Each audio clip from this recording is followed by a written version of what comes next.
Bienvenue au Duncan Davis Show. À tous nos téléspectateurs, je vous parle dans cette émission. À propos de Zéro Feuille, le sujet de notre discussion dans cette émission ce soir. C'est un sujet très intéressant. L'Évangile est éprouvable. C'est un sujet passionnant, lié à beaucoup de prétendus experts qui ne devraient pas être réels pour vous. Par, chère diaconesse, docteur Funmilayo Omoraka. La parole est à vous, madame. Merci beaucoup, papa, pour ce privilège. Louez le Seigneur. Pour cet épisode, je vais lire la Rhapsodie par un homme de Dieu pour le dimanche 14 août 2022. Et le sujet est que l'Évangile est éprouvable. La lecture des Écritures est tirée d'Hébreux 2.4 et elle dit « Dieu leur rend témoignage par des signes et des prodiges et par divers miracles et dons du Saint-Esprit selon sa volonté. »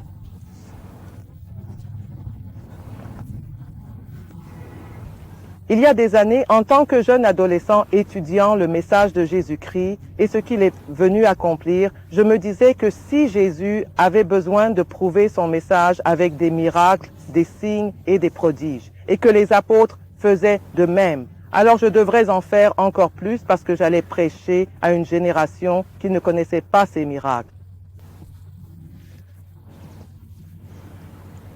Je devrais leur prouver que Jésus-Christ est vivant. Il est le même hier, aujourd'hui et pour toujours. Si je ne pouvais pas le prouver, comment pourrais-je les convaincre? Dieu veut que nous soyons capables de prouver le message de l'Évangile. C'est pourquoi il nous appelle témoins. La Bible dit « Mais vous recevrez la puissance lorsque le Saint-Esprit viendra sur vous, et vous serez mes témoins à Jérusalem, dans toute la Judée, en Samarie et jusqu'aux extrémités de la terre. » Acte 1.8. Qui est un témoin? C'est quelqu'un qui a des preuves, pas seulement des oui-dire.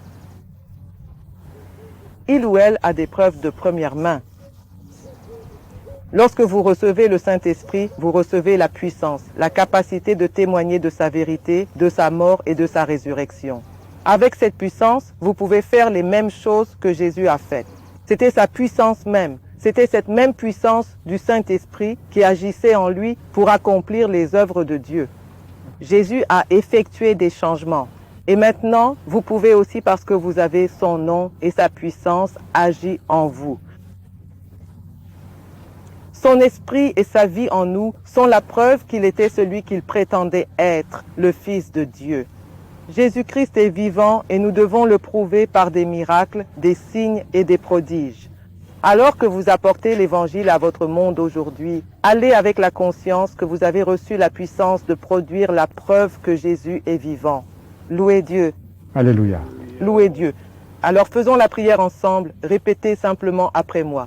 Cher Père. Cher Père. Merci pour ta puissance illimitée. Merci pour ta puissance illimitée. Disponible pour nous aujourd'hui. Disponible pour nous aujourd'hui. Par le Saint-Esprit. Par le Saint-Esprit. Et ta parole. Et la parole. Je me rends. Je me rends. Pour être enseigné, inspiré. Inspiré. Et rempli du Saint-Esprit. Du Saint-Esprit. Et la parole. Et la parole. Portez ta présence divine. Portez ta présence divine. Pour influencer mon monde. Pour influencer mon monde. Au nom de Jésus. Au nom de Jésus. Amen. Amen.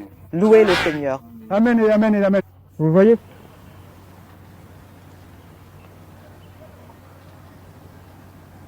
Cela. Écriture et message. Je suis la preuve de cela. Retraité de la fonction publique, mais pas fatigué. J'ai dit, ce que je ne pouvais pas faire il y a de nombreuses années, je peux le faire maintenant. Ne suis-je pas une preuve?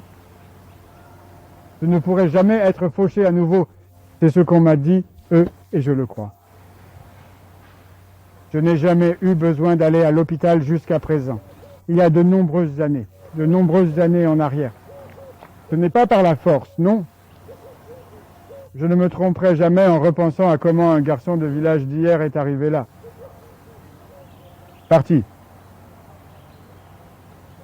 Quelle autre preuve voulez-vous? J'ai 9 enfants. Ils vont tous bien. Pas par ma force, non. En d'autres termes, je suis quoi? Vous discutiez probablement, je suis la preuve. En parlant de signes et de pouvoir, c'est clair. L'homme qui n'est pas malade, il profite de la vie. J'aime les enfants, j'aime les jeunes, parce que je suis très jeune de cœur. Mes meilleurs amis à l'église. Club de dîner à $20, ce sont des jeunes hommes, des enfants. Quand ils me voient, ils courent autour de moi. Si je vois où ils sont, je vais les rejoindre. En d'autres termes, je suis la preuve de cela. Sujet que nous discutons. Maintenant, MacDu. Oui, papa. Je vois que tu hoches la tête.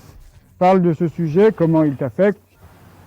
Merci beaucoup, papa. C'est un privilège d'être avec toi et d'être autour de toi. Merci. Tu sais, au moins d'après ce que tu viens de dire maintenant, être autour de tes amis, être jeune, c'est une confirmation parce que nous sommes tous autour de toi et nous sommes jeunes, nous te regardons. Tu es un exemple pour nous que nous admirons et faisons ce que nous faisons dans le ministère. Et comme cette chose dit que l'évangile est prouvable. Oui, c'est prouvable. À l'époque où nous étions au bureau, et je me souviens quand notre discours portait sur les choses à venir, les choses à être, tu sais, certaines personnes diront toi, tu te vantes trop. Tu es juste un jeune chrétien. Tu continues à parler et parler comme si. Mais quand ils voient que ça se réalise quand je parle à nouveau, ils disent, quand ils entendent cela comme « Nous n'avons pas ta sorte de foi. Nous n'avons pas ta sorte de foi. » Maintenant, ils savent que ces choses sont prouvables. Nous le prouvons. Pourquoi? Parce que nous avons entendu et nous l'avons pris et nous le mettons en pratique. Et comme maintenant, quand nous allons dans la rue, tu rencontres des gens, tu sais, avec différentes conditions, et tu approches pour poser les mains, prononcer le mot, et tu obtiens une confirmation. Ou par téléphone, tu appelles quelqu'un parce que nous savons que. Il n'y a pas de distance. La distance n'est pas un obstacle dans le domaine de l'esprit. Il n'y a pas de distance vers. Donc tu as quelqu'un, peut-être dans une autre nation, tu pourrais, d'où tu es, par téléphone, prononcer des mots et ces choses se réalisent. Tu sais, ce n'est pas à propos de notre pouvoir, mais nous prouvons l'évangile comme l'Écriture nous l'a dit. Tu sais, et notre homme de Dieu vient de dire, quand il était jeune, il l'a vu et il a dit qu'il devait le prouver. Et il le prouve au monde entier. Tu sais, pour qu'un homme soit. Parler à des milliards de personnes en même temps et quand il commande. Maladie à l'écran, des gens dans d'autres nations sont guéris. De quelle autre preuve le monde a-t-il besoin? Non, rien d'autre. Et nous remercions Dieu pour cela. Merci beaucoup, monsieur. Oh, MacDu, je suis toujours si fier de toi. Merci beaucoup. C'est très gentil de ta part.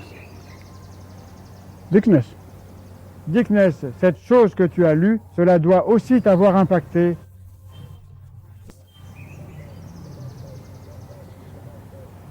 Parle au monde.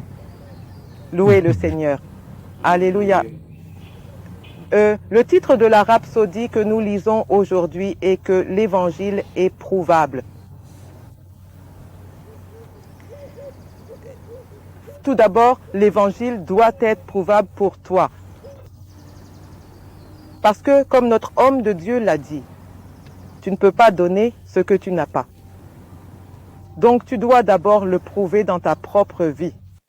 Tu vois, il a dit, nous avons été faits, appelés à être témoins. Et il a dit, qui est un témoin? C'est quelqu'un qui a des preuves, pas seulement des oui-dire. Il ou elle a des preuves directes. Vous devez donc avoir cette preuve directe dans votre vie que cet évangile, C'est ce qu'il est. C'est l'esprit et la vie. Il produit le résultat de ce qu'il dit. Vous devez en avoir l'expérience dans votre vie parce que parfois, même la plupart du temps, ce n'est pas ce que nous disons aux gens. Quand nous sortons pour prêcher l'évangile, ce n'est pas ce que nous disons parfois qui les convaincra d'être sauvés. Parfois, c'est votre vie, ce que ceux qui vous entourent voient dans votre vie, au travail, à la maison, au marché, la preuve de l'évangile dans votre vie qui les pousse à décider de donner leur vie à Christ. Donc, tout d'abord, vous devez prouver dans votre propre vie que cet évangile est réel pour vous, puis vous pouvez sortir. La capacité nous a été donnée.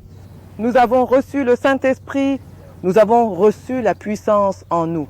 Donc, la capacité de témoigner de sa vérité, de sa mort et de sa résurrection est désormais facile pour nous, car nous ne le faisons pas par la puissance ou la force, mais par l'Esprit de Dieu. Car lorsque nous sortons, c'est l'Esprit de Dieu qui suivra avec les signes et les merveilles dont nous avons besoin pour prouver la parole. Loué soit le Seigneur, mais tout ce que nous devons faire, c'est avoir cette confiance que même lorsque Christ a prêché l'évangile, la même puissance avec laquelle il l'a délivré est la même puissance qui est en nous. Ce n'est pas une puissance différente. Ce n'est pas une puissance inférieure. C'est la même puissance. C'est pourquoi la parole de Dieu dit, tel qu'il est, nous sommes dans ce monde. Tel qu'il est, dans chaque ramification, ce qu'il a soutenu, ce qu'il a montré être, la même chose nous a été transmise. Comme je l'ai dit, nous sommes ses mains tendues. Notre bouche est sa bouche, dans le monde dans lequel nous sommes maintenant. Donc nous sortons avec cette confiance et nous prêchons cet évangile en partant de notre propre expérience de ce qu'est l'évangile. Loué soit le Seigneur. Alléluia. Oh, merveilleux! Eh bien, vous avez tous écouté ce que nous avons dit. Et nous ferons ce que nous avons fait et faisons encore. Car nous sommes des enfants de Dieu. Pour recevoir le salut, il faut la prière du salut. Et je vous encourage à me suivre maintenant dans cette prière signifiant chaque mot tel que je le dis du fond du cœur. Ô Seigneur Dieu, je viens à toi, mon auditeur, que vous croyez dans votre cœur que Jésus-Christ, Fils de Dieu, est mort sur la croix, a été ressuscité des morts pour notre justification. Confessez avec votre bouche que Jésus-Christ est le Seigneur de ma vie et que par ma foi en lui et en son nom, je suis né de nouveau et il est vivant aujourd'hui. Je vous conduis maintenant dans la prière de salut. Je vous félicite. Et je nomme le nom de Christ sur vous, le livre de Pasteur Christ. Maintenant que vous êtes nés de nouveau, je vous ordonne de lire ce livre et de transformer votre vie comme il a transformé la mienne. Que Dieu vous bénisse. Maintenant, téléspectateurs, cela vous amène à la fin de ceci. Programme aujourd'hui. Cela reviendra à vous. Que Dieu vous bénisse richement au nom de Jésus.